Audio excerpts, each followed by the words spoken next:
Could you be getting in your own way? Well, I have a guest today that's going to help you think that through, so stay right where you are. Welcome to How to Get What You Want. This podcast is for driven women ready to claim their goals and navigate their careers with clarity and confidence.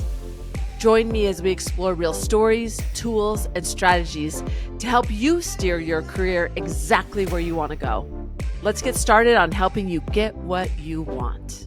Hey, welcome to Leaders with Leverage. I'm Susie. I'm so glad that you made the choice to be here today because I have a very special guest, I would say good friend, newer friend.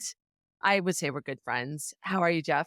Doing great, doing great. Before we jump in, tell people a little bit about what you do now, a little bit about your background, because that's going to really color our conversation. So I started my career out of college with AT&T, the largest company in the world at that time, Yep. over 1 million employees, started as an IT software developer, and then had various roles there, moved to Sprint, again in an IT role. But I slowly navigated to using technology for sales and marketing initiatives to increase return on investment. So what I do now is I created my own podcast that launched in Yeah. January 2023 called The Corporate Couch. Work stories I only tell my friends. And Susie was a guest, and we're publishing that episode in December of 2024. Yeah, so I've had joy to do that. I love the hosting. I love the creative part of it. I fell in love with podcasting when Tim Ferriss launched his in 2014. Yeah. And now I'm helping companies with their podcasts, either for external facing, Yeah. where you can listen, just like we're going to listen at a lot of your listeners listen to your podcast on Spotify or Apple or Google or Amazon or wherever you publish, in terms of try to attract new clients that you can help, Mhm. or internally where you want to highlight internal leadership, or you have a introverted CEO, do an interview type podcast on a monthly basis with them. So that's me and my business partner, who now it's our fifth collaboration together, three divisions Nice. of Sprint, T-Mobile, and then we were at Beringer Ingelheim Animal Health Division together. So Joe Deshawn is a gift to me, and not only a business wise, but a good friend. So one of the things that you and I were talking about before we jumped on and started recording was in your spare time, you do a lot of mentorship around helping people ask for what they deserve or their value or helping them interview. So we were talking about that whole idea of how we can get in our own way and how do you help people navigate that? I've been in involuntary job transition about 9 times. So if I started with a company or a division or something was going to happen. They were going to relocate, or they were going to shut down, or whatever it was. And I felt empathy, especially job seekers in general, but Yeah. really people that fit two groups. One is that person that maybe worked 15 years at a company, hasn't looked for a job since, college, and they got this Mhm. one. And then the other group, which is a similar situation, but probably even worse, is that recent college graduate, because, universities, colleges, for the most part, they give you the degree, or you earn the degree, I should say, but they don't teach them how to get a job. And it's not just getting a job, because that's tactical. It's more about, hey, you have ownership in getting a job. You are interviewing the company and the person, you're going to work for as well. To your point, what I teach them is, especially for that recent college graduate, if you negotiate $5,000 more starting salary, Mhm. right at 22, 23 years old, that's worth over $1 million It's over a course of crazy. a career, because it's Yeah. compounded, and all your other increases over time are based on your salary. So if you get a Yeah. higher one to start, you're going to do much better. And people don't want to ask. During my 6-week coaching process I go through with them, I say, you're going to have the biggest challenge you're going to have is, I'm going to tell you to network and reach out to people and meet with them and ask them their opinions on companies and how they got to where they got to. And people are deathly afraid of that. It's like public speaking, right? And the other, I said, I teach them a simple negotiation strategy that could get them 5,000 or 3,000 or $6,000 more. And I say, you're going to be afraid to do that, but it's literally, you're going to have to do a lot of research, but it's literally less than a minute of your time to ask. So, if you can Yeah. make $5,000 a minute, that's a pretty good, That's a great hourly. return. Right. Yes. Well, you'll have to give us those tips for Sure. sure when we get to that part. I'd Yeah. love for you to share a story to kind of illustrate how you've watched somebody, or maybe it's you, that have gotten their own way, and what are those simple things that we might not be aware of Yeah. that might be intrusive to our ability to move forward. So we'll be right back. Hey, Susie here. Thought I'd pop in. I wanted to let you know I've been an executive coach for over a decade. I work with executives and they call me their silent partner because I help them increase their confidence when they're facing really difficult decisions. If you'd like to see if we're a good fit, head over to susietomandchuck.com and fill out an application. I'd love to hear from you. All right, Jeff. So you have so many people that you work with and you've given advice from. Can you single out a story that you can share, and let's talk about what were the stop start kind of things in that experience with that person? Basically, what I teach them is do your research on the job and similar jobs and what those jobs are paying. So now with Glassdoor and Indeed, you can look at salaries Yeah. of positions, and you could do your own research, talk to people that have those jobs. And some people are okay with sharing salary and things like that. And it's just asking for more. You go in there with three levels of here's what I need. So the bottom level is hey, I'll Yep. take this job, and that's the minimum I'm going to take it for. The middle level is if I get this, I'm really happy. And then the Yep. highest level is I'm ecstatic if I get this. Right. Yep. And it's I just not concur. asking for more money. You have to have basis for it, right? So Hmm. that's where you come with the fact based research.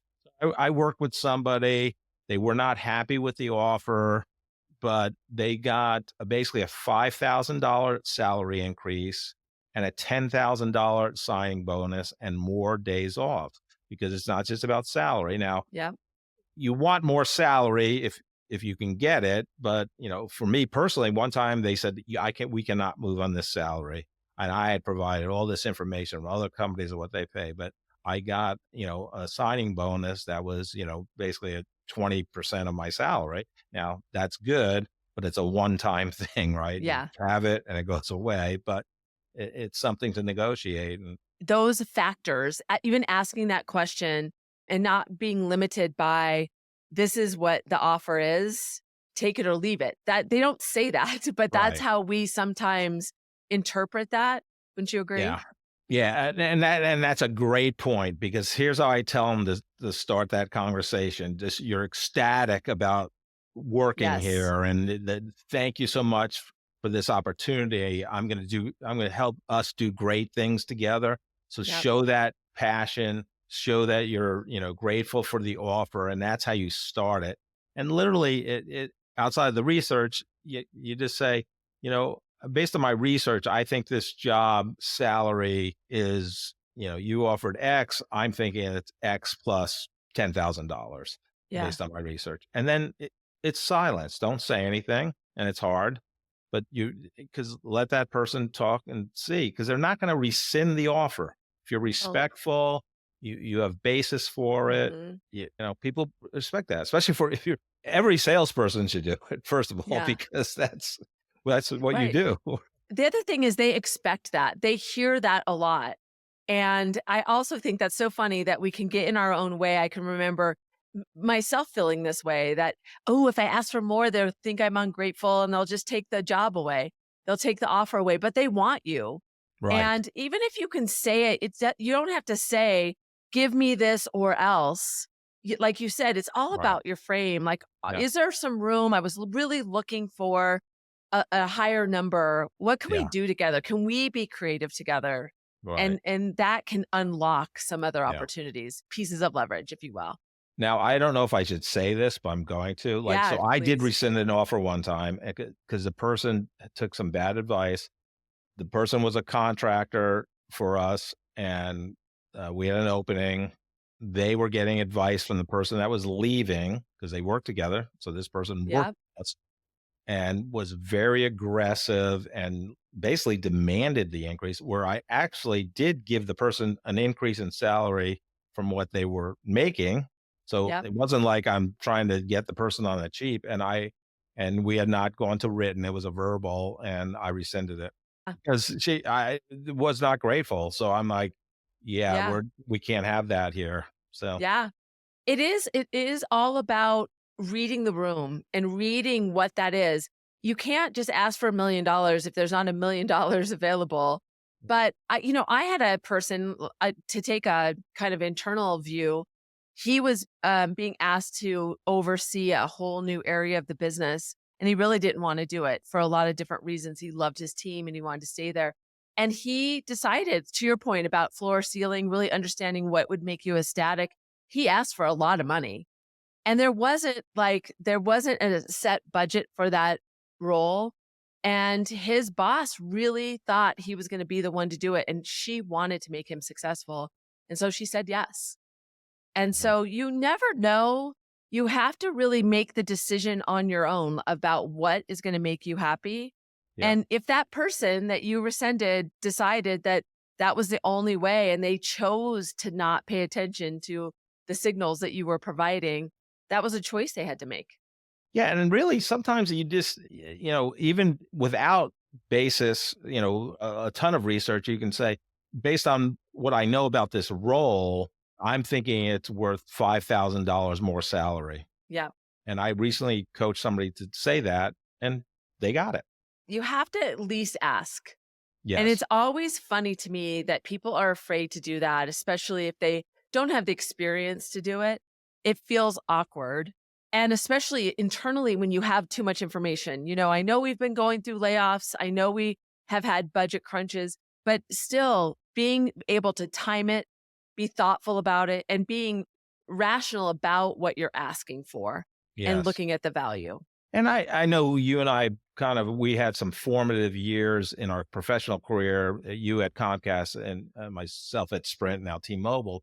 But, Yep. I'm pretty sure it was probably similar at Comcast, but Sprint had, the midpoint, the high, the Yep. low. So you knew the salary band.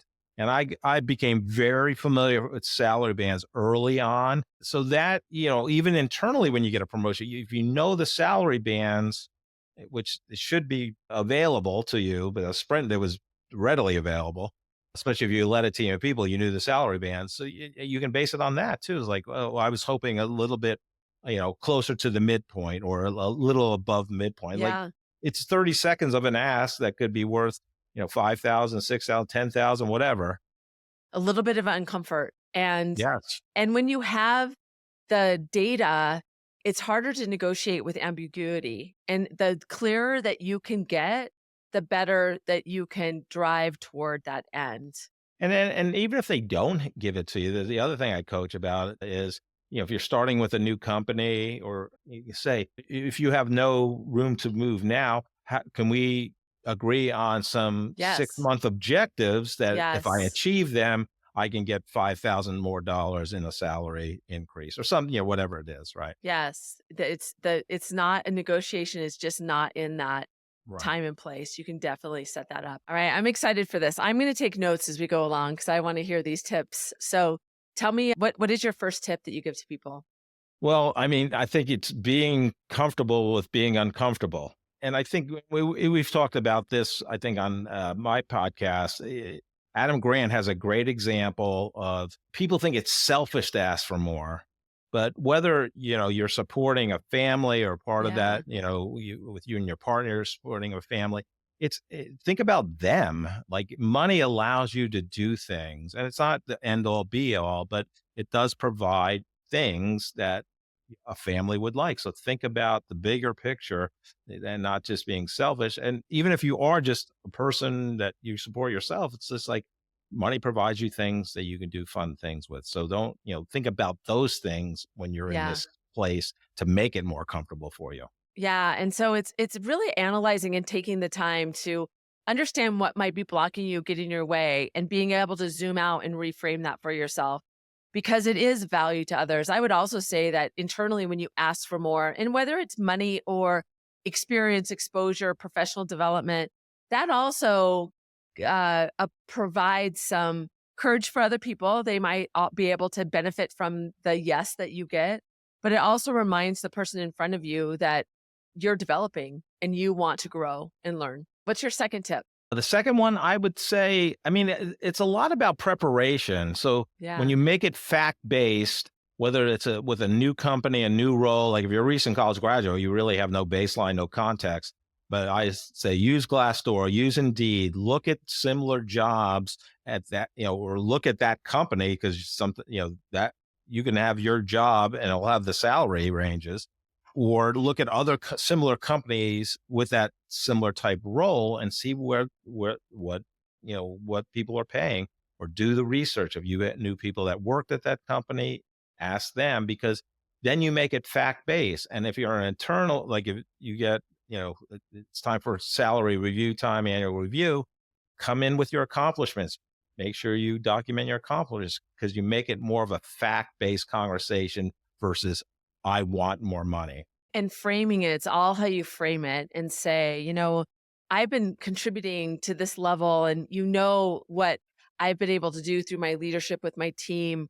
And these are the metrics that we've accomplished. This is what we said we were going to do. And this is what we did, and so, and looking at the data about how other people are compensated, and then stop and see what the other person says, because you're kind of asking them out of curiosity, what am I missing here? Would you agree?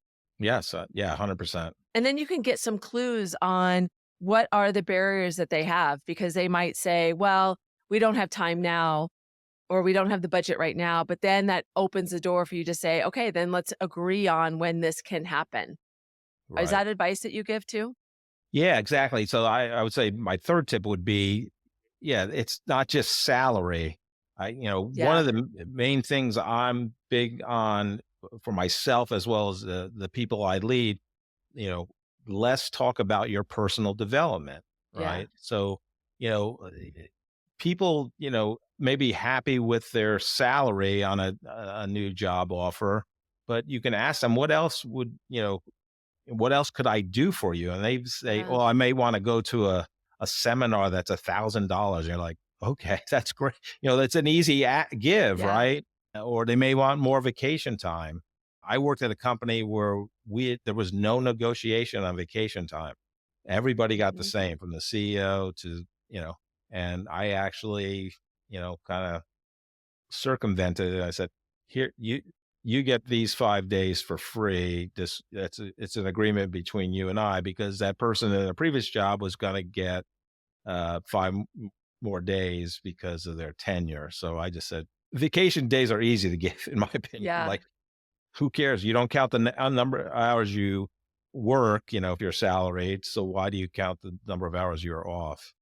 Yeah. And when you illustrate that value and what's really important to you, you as a leader giving that to somebody to kind of make them whole or make them feel really good, that makes them really excited about it. So there's to remember that they're in it too. They want to make you happy. Don't be unreasonable. But when you bring these tips to the other person, if you follow these tips, they want to help you too. 100%. Like, yeah, they're more energized. They're more motivated to do great things together. Like, because hopefully my leaders doing that, they showing they care about the person, Yeah. right? All right. So your tips, reframing so that you don't feel like it's selfish, like make sure that you do what you need to do to kind of look at it objectively, bring data, really do your research. That gives you confidence. That gives you kind of a script to follow and provide. And then understand that there's more than just one factor in a negotiation. There's other Yeah. things. So Yeah. identify those. And embrace silence after you ask. That's I love that. The bonus tip.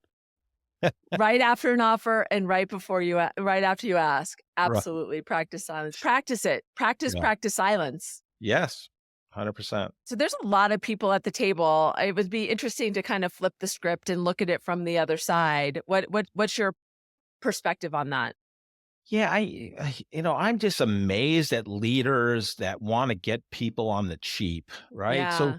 they're like, oh, they're proud of the fact, oh, this. person wanted more and I got him for $5,000 less salary. And I'm like, why? Like, Yeah. it's such an easy give or, more vacation time, whatever it is. It's like, make that person excited. And, I always looked at baseline, what they were making. If I could give them more, like, why Yeah. wouldn't you give them more money? Like, Yeah. and again, money's not everything, but whatever the total package is, and make that person happy, right? Yeah. What is important to that person? And again, money is sometimes high on the list. So I think that's important to look at it from the other side and just make that person ecstatic about coming and motivated to work with you and do great things together.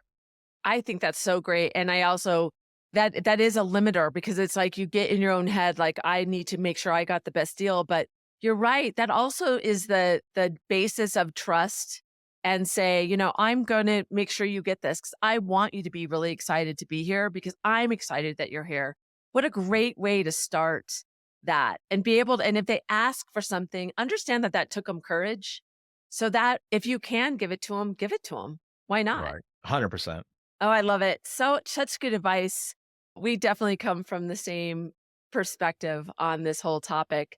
Tell people about your podcast. Tell people how they can find you, follow you, learn more from you. It's the corporate couch, work stories I only tell my friends. I interview great leaders and with their career journey, a little bit about their origin story. And it's really showing kind of a hero's journey that they go through and transform as a leader. And so you can find me on LinkedIn or I'm on Instagram, Corporate Couch. And as well as I help companies do have a turnkey approach to their own podcast, whether for internal purposes or external facing to attract more clients that they can help. So, through hosting and editing and publishing videos for that podcast. So make it turnkey for them. So, yeah. That's such a great idea for companies to do if they're not doing it, especially. I know some of the bigger companies just do that. But for internal uses, like being able to hear leadership stories and be able to share that that greatness, that wisdom internally, that builds that influence and connective tissue within the culture. So it's Yeah. so And great. especially if those people are, in different locations that you get to Yeah. know people that you work with and hear their story. Yeah. Well, thank you so much for being here, Jeff. It was such a privilege and an honor. And people thought the reason I got connected to you is because your podcast is so popular. So I'll make sure that we have everything in the show notes for people to find it. Check it out for sure. Seth Godin was just on, so that's a pretty Yeah. big name. That's pretty cool. So Yeah. make sure you find Jeff. Thanks for listening. We're glad you made the choice to be here today. And as Jeff knows, negotiation is more than a skill, it's a mindset.